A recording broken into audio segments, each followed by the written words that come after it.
forgotten show from the 90s. You guys remember Alien?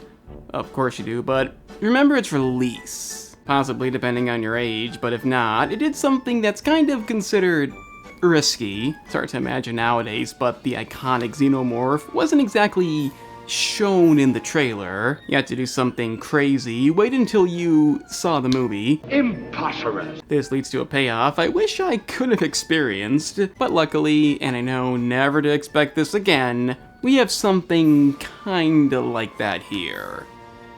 Yes, I'm serious.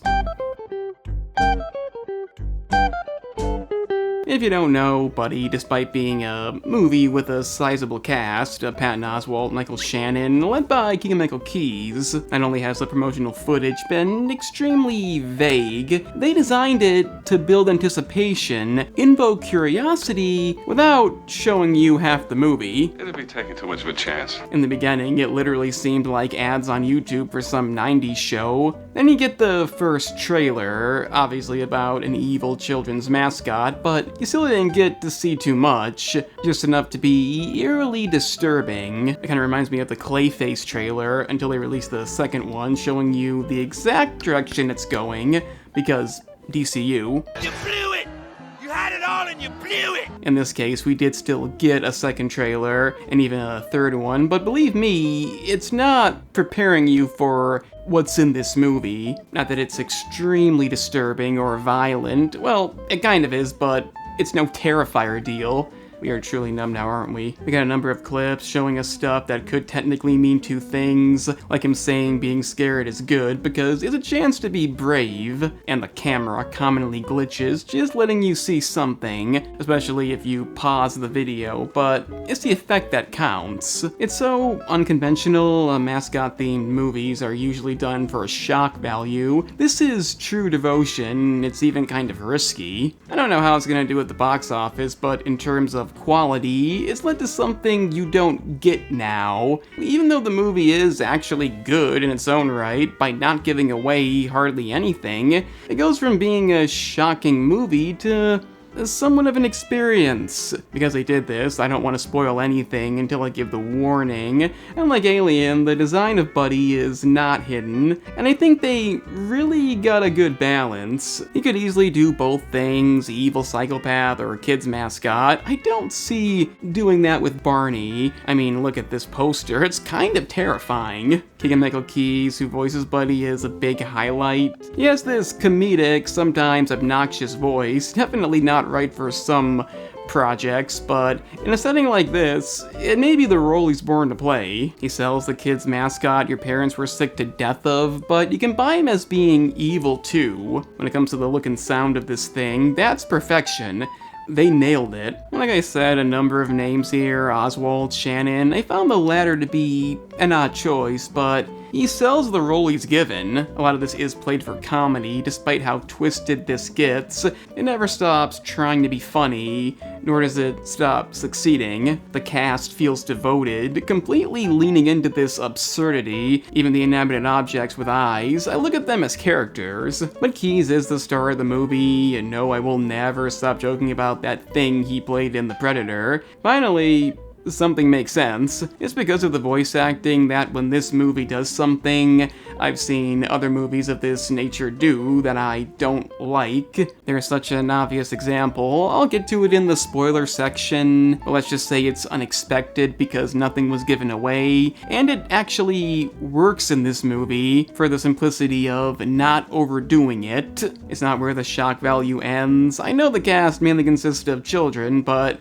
it even goes beyond that. It has this color palette. Even when it leaves the areas seen in the trailer, it's just the right balance of fun and unsettling. Casper Kelly kind of, and I say kind of, takes his Too Many Cooks scenario and makes it into a full-length movie. It's still not overly dark, and I think that's a good thing, given it contains mostly kids. It definitely crosses a few lines, but to those going to see this, that shouldn't be an issue. Some say it should have gone darker. I don't think so. I really feel they got the right balance. It's actually the pacing of all things that becomes the issue. I'm guessing they had difficulties even filling a short runtime, but it does meander at the end. a bit. Not too much, but the opening half is definitely stronger. I still went through it fully engaged, but there are some familiar tropes, and the ending isn't exactly satisfying. It doesn't take too long to fathom what's going on in this. Even the trailers make that kind of clear. Obviously, you want to know where it's going, but by the end, you already know that, even if it acts like a big reveal. You have another side thing they throw in, which becomes relevant toward the end. I get it, they have to diverge from the plot somehow to have even a minimal length movie, but it kind of just stalls it. The issue is, I don't care. As soon as this happens, the plot point I can't talk about, I immediately know what's going on. It's not complicated, and when it has an effect on the narrative, I still don't care.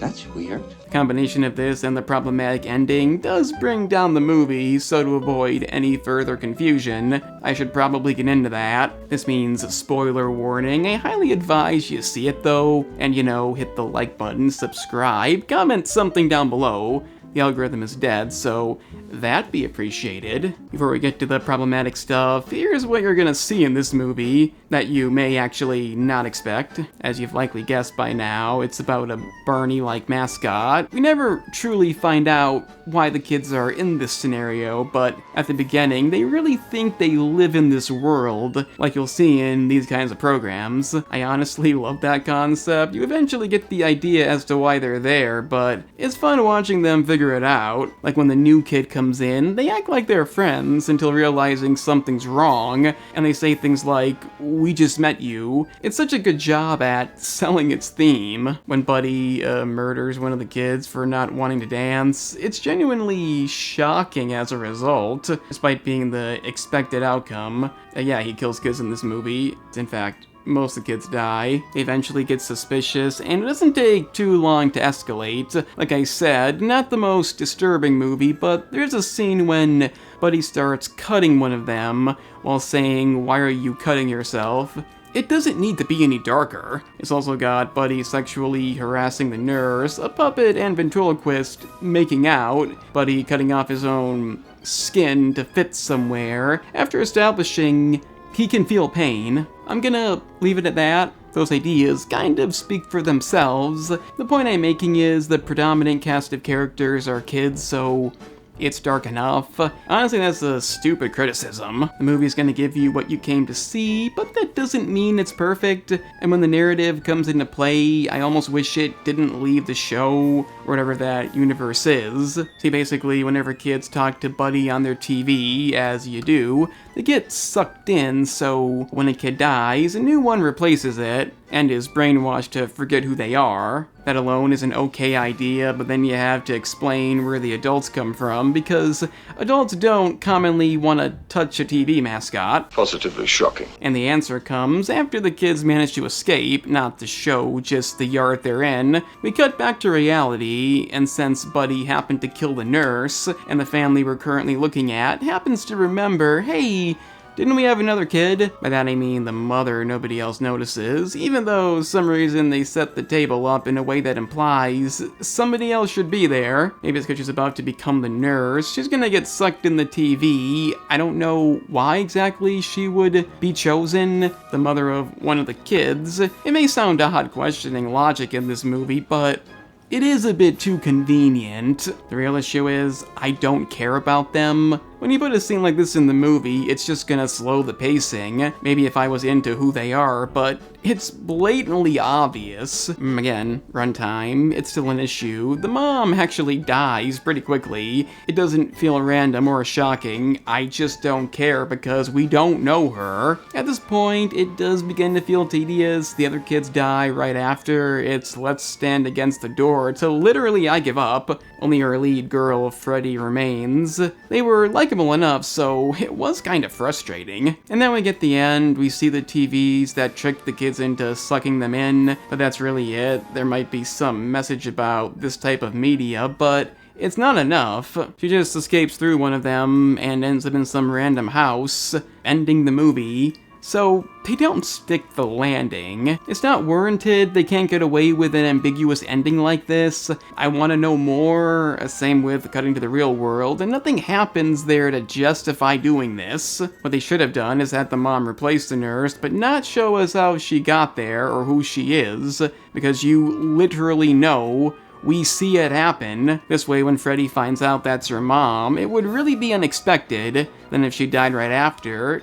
It may mean a bit more. Well, the runtime would still be an issue, but maybe they could find some way of showing us how she got there, an old tape or something. It couldn't be that hard to do, but the stuff in the real world shouldn't be shown normally, like have them find the tape and make it distorted or something, kind of like the trailer. And despite my issues, it doesn't feel lazy, like a lot of these movies do, more like a few bad decisions. But all that said, I love the way they handle Dark Buddy. I knew there was gonna be a Dark Buddy just because I read about the different voice actor and immediately feared how it might ruin the movie. I'm out. The thing I was alluding to earlier was the original It series. If you know, you know. You take a charismatic villain and replace them with something ridiculous.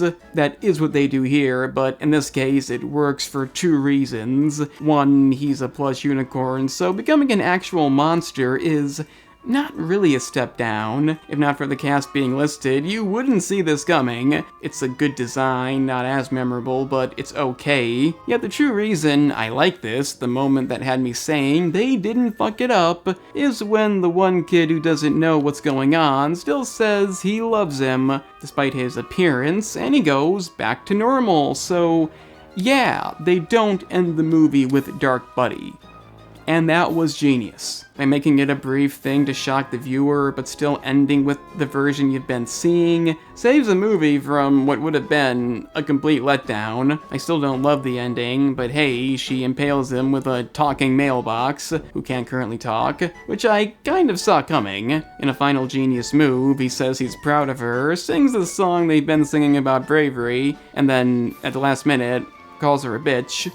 It's good stuff. I honestly can't give the movie enough credit for what it does right, the things you expect when seeing a movie about an evil unicorn mascot. All those elements are handled so well, you wanna overlook the negatives. They clearly cared about the project. I don't need logic in these movies. If the ending drags a bit, that's okay. The biggest issue is leaving the show, giving us this family bit. It doesn't need to be there, and despite the runtime issue, they could have found some way around it. It's a movie for a certain audience. It's no grand achievement. You get the right actor in the lead. The rest shouldn't be that hard, but a lot of times it seems to be. It's entertaining, it's dark enough in the way you don't expect, and it's the kind of thing Eli Roth should have made opposed to whatever that was. You know what, guys? The issues are the issues. It's definitely beyond what could have been a worse deal, so I think I'm gonna need a new rating. Well,